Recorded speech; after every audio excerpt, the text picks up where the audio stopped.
সম্মানিত দর্শক, এই যে ইনি একটি মাছ পাইছে, এই যে তেলাপিয়া মাছ। এই যে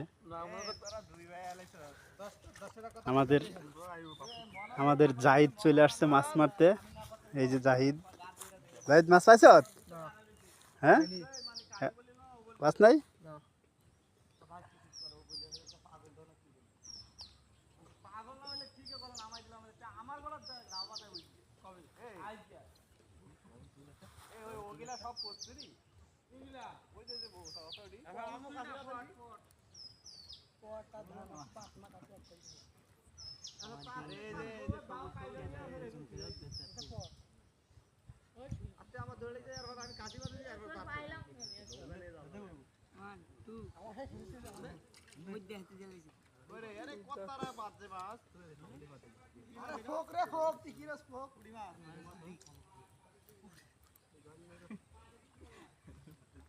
অনেক দর্শক এই জায়গায় মাছ ধরতেছে, তাই এগুলো দেখার জন্য অনেক দর্শক আসছে এই জায়গায়।